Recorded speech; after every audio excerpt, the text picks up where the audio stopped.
We've spent a lot of time so far discussing elasticity of demand. We talked a lot about price elasticity of demand, and then in the last video, we touched on a couple of other types of demand elasticities.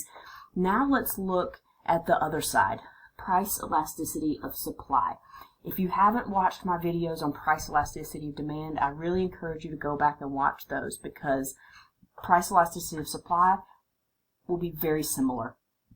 The only difference is we're talking quantity supplied instead of quantity demanded. We know that consumers aren't the only people who respond to a change in price. Suppliers, producers also respond to changes in price. We know there's the law of supply at play, right? That the higher the price, the more suppliers are going to work super hard to bring more of their product or service to the market, right? So the relationship between price and quantity supplied is a positive relationship. The two move in the same direction. When price goes up, quantity supplied goes up. When price goes down, quantity supplied goes down. The question that elasticity helps us answer, similarly to elasticity over in the demand side, is it helps us answer how much does that quantity supplied change when the price changes. It measures the responsiveness of the quantity supplied to a change in price.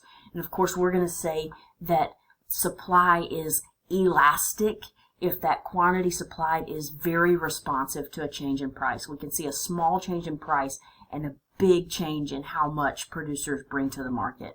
And we'll say that supply is inelastic if there's a very much smaller responsiveness to a change in price in terms of quantity supply. So if the price can go way up, but the producers still don't change much about how much they sell of a particular product. So what are some factors that play into how elastic supply is?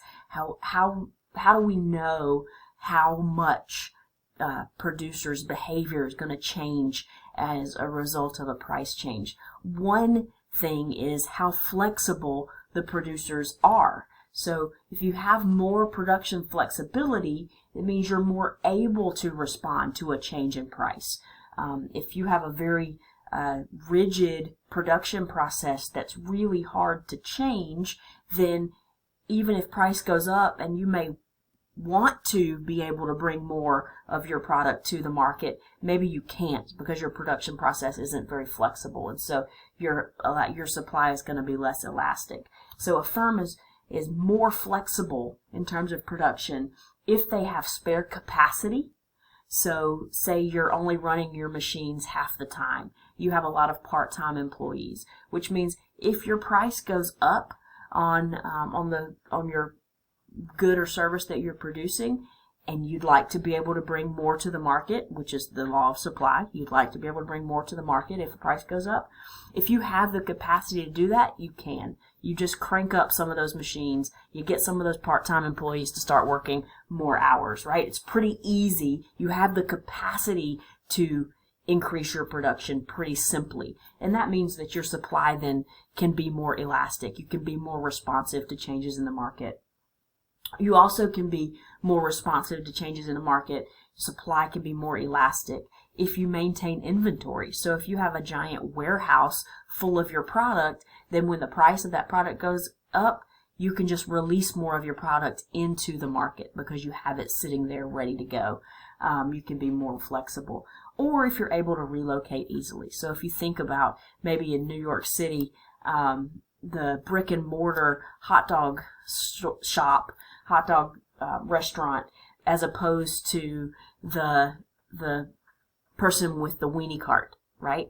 When shows let out on Broadway and there's lots of people there, which means demand is high, which means the price of a hot dog would be high, could be high at that time. Who has the advantage of being more flexible? The brick and mortar hot dog stand that's maybe a couple blocks off of Broadway, or the guy with the weenie cart? The guy with the weenie cart is able to relocate. He's able to pick up and run to where the people are, run to where the demand is, run to where the price is higher. And so he's able to be more elastic in terms of his supply of hot dogs. So the more flexible a producer is, the more elastic supply tends to be. Also, just like we saw on the demand side, time is a big factor here in terms of elasticity. In the immediate run, suppliers are often stuck with what they have. They can't make any adjustments. So your brick and mortar hot dog stand, hot dog restaurant, they're stuck where they are. In the immediate run, they can't make any changes regardless of what's going on in the market. But if you give them a little more time, like the short run or the even more time, the long run, they can decide to relocate. They can decide to invest in a food truck or a weenie cart for their restaurant, right? And make some changes to their production process. If you give them enough time to be flexible, then they can become more flexible and supply becomes more elastic. So graphing supply and recognizing elasticity on a graph for supply is very similar to our discussion of elasticity on a graph with demand. So a vertical supply curve is a perfectly inelastic supply curve. You can remember this because an I is a vertical line, I for inelastic, vertical line for inelastic supply or demand. So this means that if the price changes, the quantity supplied does not change. So this is in the immediate run. Immediately, if you see a price change, there's not much you can do about it right now. But give me a little time, I can be more flexible. So in the short run, we may see a supply curve that looks more like S2, which is a little flatter, a little more flexible. We have a slight quantity change there with the price change. And then in the long run, if you give me long enough to adjust, to change my production process, to maybe invest in some capital, things like that, then I can be much more responsive to the market. And we see a supply curve more like S3 that's more elastic. We see a bigger quantity change with the price change. So over time, in exactly the same market, we would see a supply curve shifting or sort of twisting and becoming more and more elastic if we're given a longer time frame. Now, as I told you, calculating price elasticity of supply is going to be very similar to our calculations of price elasticity of demand.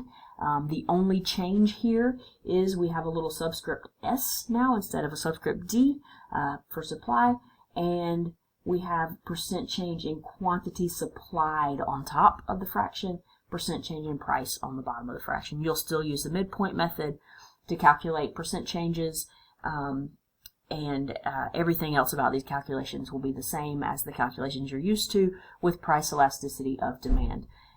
With price elasticity of demand, we had a discussion about the fact that the elasticity is always negative because of the law of demand, because quantity and price always move in opposite directions.